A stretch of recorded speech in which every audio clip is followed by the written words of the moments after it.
Olá, meus amados, que a graça e a paz do Senhor Jesus esteja sobre todos.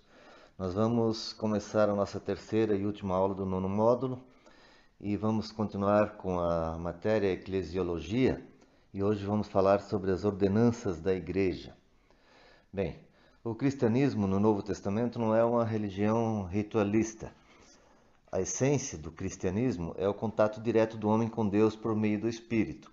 Portanto, não há uma ordem de adoração dogmática ou inflexível, antes permitindo à Igreja, em todos os tempos e países, a liberdade de adotar o método que lhe seja mais adequado para a expressão de sua vida. No entanto, há duas cerimônias que são essenciais, por serem divinamente ordenadas, a saber, o batismo nas águas e a ceia do Senhor. E nós vamos falar um pouquinho sobre cada uma delas. Em razão do seu caráter sagrado, elas às vezes são descritas como sacramentos, literalmente coisas sagradas, ou juramentos consagrados por um rito sagrado. Também são elas mencionadas como ordenanças, porque são ordenadas pelo próprio Senhor.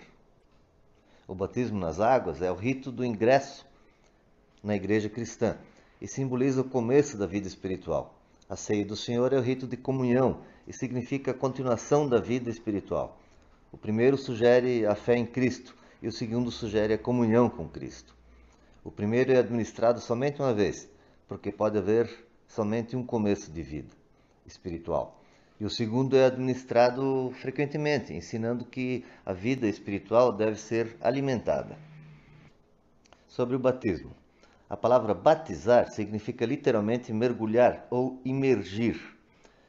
No livro de Mateus, capítulo 28, versículos 19 e 20, está escrito: Portanto, ide e fazei com que todos os povos da terra se tornem discípulos, batizando-os em nome do Pai, do Filho e do Espírito Santo, ensinando-os a obedecer a tudo quanto vos tenho ordenado.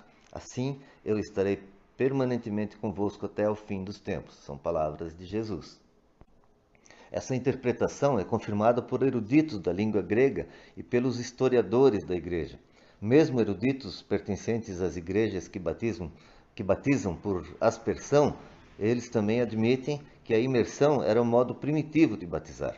Além disso, há razões para crer que para os judeus nos tempos apostólicos, o mandamento de ser batizado sugeriria batismo de prosélito, que significava a conversão de um pagão ao judaísmo. O convertido estava de pé na água até o pescoço, enquanto era lida a lei, depois do que ele mesmo se submergia na água, como sinal de que fora purificado das contaminações do paganismo e que começara ali uma nova vida, como membro do povo da aliança. Mas de onde veio então a prática da aspersão e de derramar a água? Quando a igreja abandonou a simplicidade do Novo Testamento e foi influenciada pelas ideias pagãs, atribuiu importância antibíblica ao batismo nas águas, o que veio a ser considerado inteiramente essencial para se alcançar a regeneração. Era, portanto, administrado aos enfermos e moribundos, posto que a imersão não era possível em tais casos. O batismo era administrado por aspersão. Mais tarde, por causa da conveniência desse método, então se generalizou.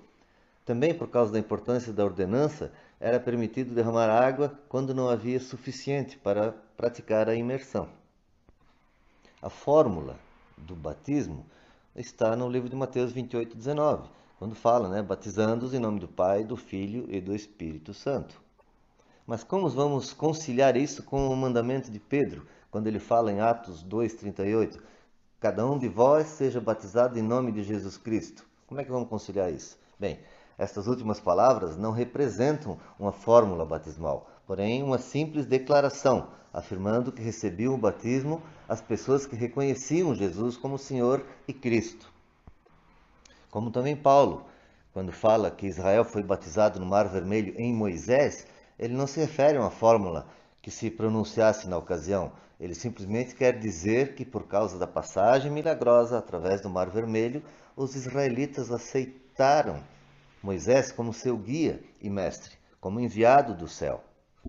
Da mesma maneira, da mesma forma, ser batizado em nome de Jesus significa encomendar-se inteira e eternamente a Ele como Salvador, enviado do céu, e a aceitação da sua direção impõe a aceitação da fórmula dada por Jesus no capítulo 28 de Mateus. Todos os que sinceramente se arrependem de seu pecado e professam a fé no Senhor Jesus são elegíveis para o batismo. Bem, e as crianças? Visto que as crianças não têm pecados do que se arrepender e não podem exercer a fé, logicamente são excluídas do batismo nas águas. Com isso, não estamos impedindo que venham a Cristo. Leiam Mateus 19, capítulo 19, versículos 13 e 14. Pois elas podem ser consagradas a Jesus em culto público, que é o costume das igrejas evangélicas. O batismo nas águas, em si só, não tem poder para salvar. As pessoas são batizadas não para serem salvas, mas porque já são salvas. Portanto, não podemos dizer que o rito seja absolutamente essencial para a salvação, mas podemos insistir em que seja essencial para a integral obediência a Jesus. Como a eleição do presidente da nação se completa pela sua posse no governo, assim a eleição do convertido pela graça e pela glória de Deus se completa por sua pública admissão como membro da Igreja de Cristo. O batismo nas águas é um drama sacro, por assim se dizer, representando os fundamentos do Evangelho. A descida do convertido às águas retrata a morte de Cristo efetuada. A submersão do convertido fala da morte ratificada, ou seja, seu sepultamento, e o levantamento do converso significa a conquista sobre a morte, isto é, a ressurreição de Cristo. O fato de que estes atos são efetuados com o próprio convertido demonstra que ele se identificou espiritualmente com Cristo. A imersão proclama a seguinte mensagem: Cristo morreu sem pecado para que este homem morresse para o pecado. O levantamento do convertido expressa a seguinte mensagem: Cristo ressuscitou dentre os mortos a fim de que este homem possa viver uma vida nova de justiça.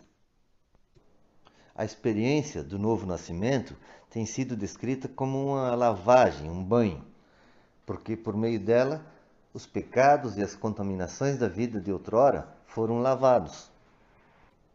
O batismo nas águas significa que o convertido, pela fé, vestiu-se do caráter de Cristo, de modo que os homens podem ver a Cristo nele, como se vê o uniforme no soldado.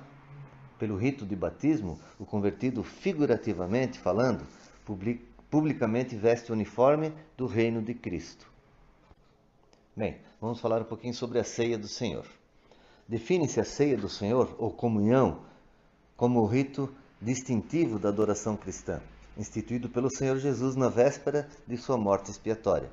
Consiste na participação solene do pão e do vinho, os quais, sendo apresentados ao Pai em memória do sacrifício inesgotável de Cristo, tornam-se um meio de graça pelo qual somos incentivados a uma fé mais viva e fidelidade maior a Ele. Cada vez que um grupo de cristãos se congrega para celebrar a ceia do Senhor, estão comemorando de um modo muito especial a morte expiatória de Cristo, que os libertou dos pecados.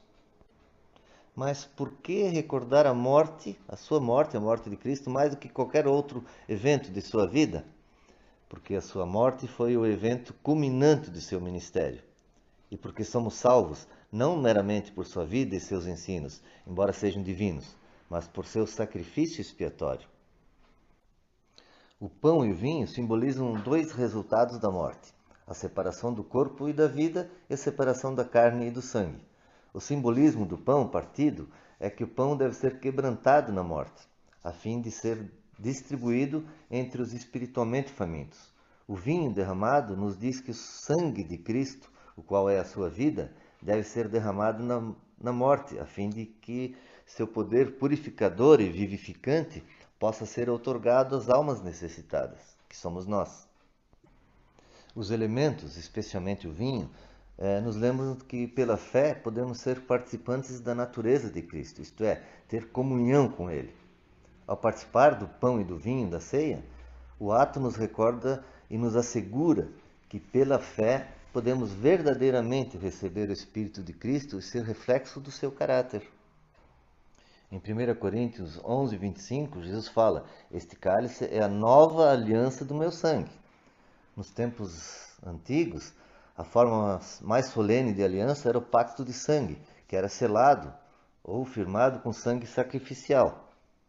A aliança feita com Israel no Monte Sinai foi um pacto de sangue.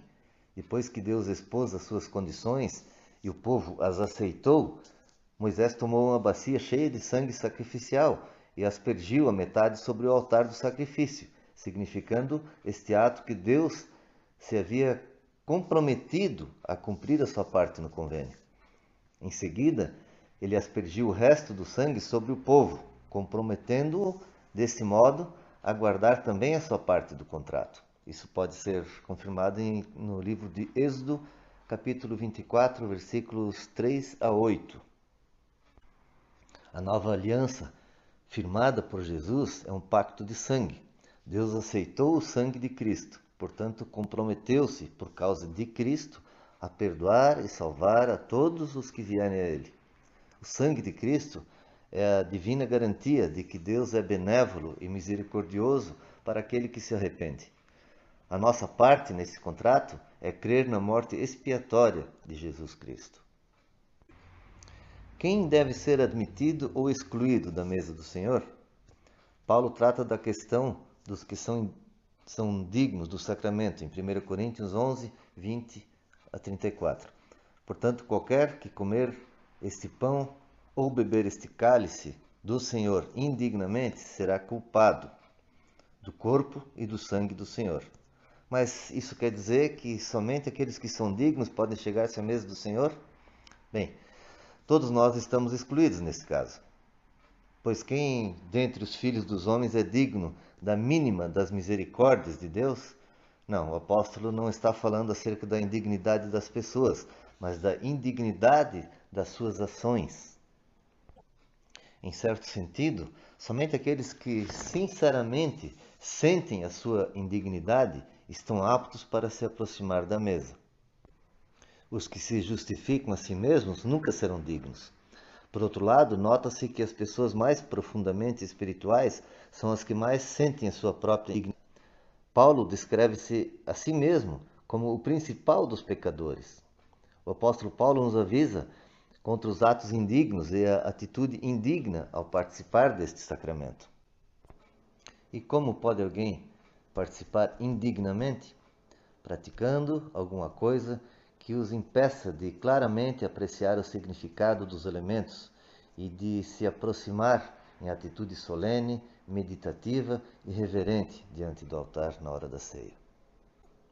Meus amados, não devemos e não podemos nos apresentar indignamente diante da ceia do Senhor. Pense nisso, meus amados, não esquecendo que eu amo cada um de vocês e estou com muitas saudades de estar em sala de aula novamente com vocês. Beijo no coração, amo cada um de vocês.